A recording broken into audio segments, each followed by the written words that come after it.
बोलिए सियावर रामचंद्र की जय। श्री रामचरितमानस का बालकांड का 134वां श्लोक।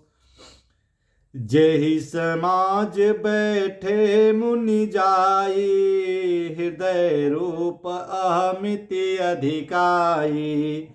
तहाँ बैठे महेश गण दो, विप्रभेख गति लखई न को। नारद जी अपने हृदय में रूप का बड़ा अभिमान लेकर जिस समाज पक्की में जाकर बैठे थे, वे शिव जी के दोनों गण भी वहां बैठ गए। ब्राह्मण के भेष में होने के कारण उनकी इस चालाकी को कोई भी न जान सका। करहि कोटि नारद ही सुनाई, नीकी दीन हरि सुंदरताई। ऋषि स्वराज कुंवर छवि देखी, इन बरे हरि जान बिसेखे।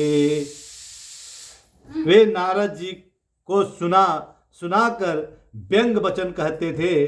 भगवान ने इनको अच्छी सुंदरता दी है, इनकी शोभा देखकर राजकुमारी रिझ ही जाएगी और हरि बानर जानकर इन्हीं को खास तौर से भरेंगी।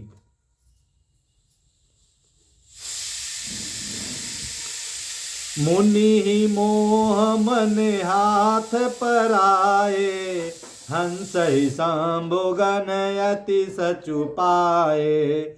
यद्यपि सुनहि मुनि अटपटि बानी, समुझ न परहि बोधि भ्रम सानी।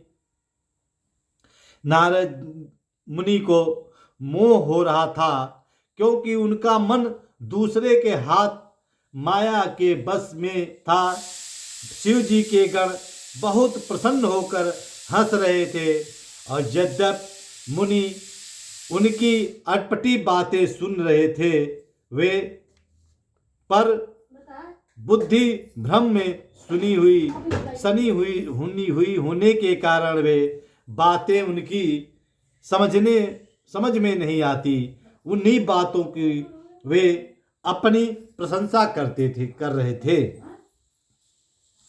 काहुन लखा सो चरित विशेखा, सो स्वरूप निप कन्या देखा।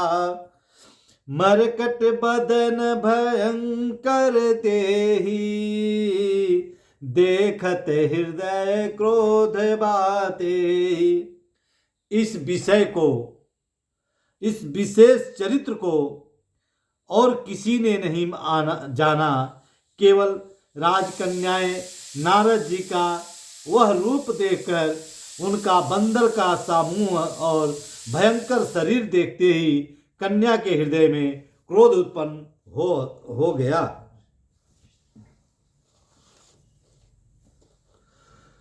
सखी संगले कुमारी तब, चली जनु राजमराल।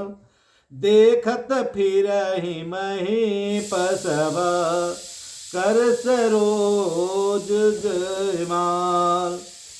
देखिए, तब राजकुमारी सखियों को साथ लेकर इस तरह चली गई मानो राजहंसनी चल रही है, और अपने कमल जैसे हाथों में जयमाला लिए सब राजाओं को देखती हुई घूमने लगी। जेहि दिशि बैठे नारद फूली, सो दिशि तेहि न बिलो की भूली। पुनि पुनि मुनि उकसहि अकुलाहि, देखि दसाहर गगन मुस्काहि। जिस और नारद जी रूप गर्भ में फूले बैठे थे, उस ओर उसने भूल कर भी नहीं देखा।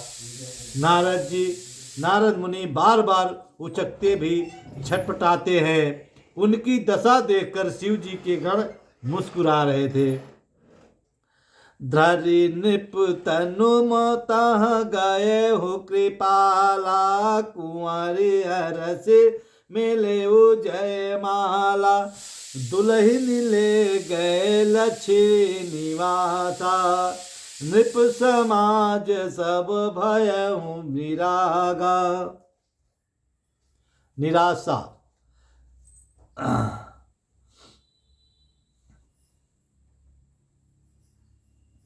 कृपालु भगवान भी राजा का शरीर धारण कर वहां जा पहुंचे।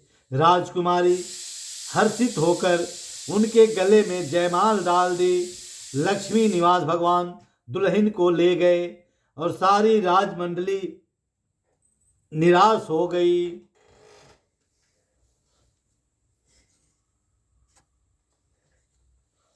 सारी मंडली निराश हो गई। मुनियति बिकल मोहि मति नाठी, मनि गिर गई छुटी जनु गाठी। तब हर गण बोले मुस्काई, निज मुखट मुकुर बिलो कहूँ जाई। मोह के कारण मुनि की बुद्धि नष्ट हो गई थी। इससे वे राजकुमारी को देख बहुत ही विफल हो गए, मानो गांठ से छूटकर मणि गिर गई हो। तब शिव जी गणों ने मुस्कुरा कर कहा, जाकर दर्पण में अपना मुंह तो देखिए। ऐसे कहीं दो भागे भय भारी, बदन देख मुनि बारी निहारी। भेष बिलो की क्रोध यति बाढ़ा, तिन्हि सराय दीन यति गाढ़ा। ऐसा कहकर वे दोनों बहुत भयभीत होकर भागे। मुनि ने जल में झांक कर अपना मुंह देखा। अपना रूप देखकर उनका क्रोध बहुत बढ़ गया। उन्होंने शिव जी के उन गणों को अत्यंत कठोर श्राप दिया। हो निशाचर जाई तुम कपटी पापी दो, हंसेहु हमहि सो लेहु फल, बहुरी हंसेहु मुनि कोय। तुम दोनों कपटी हो और पापी, जाकर राक्षस हो जाओ। तुमसे हमारी हंसी की उसका फल चखो। अब फिर किसी मुनि की हंसी करना।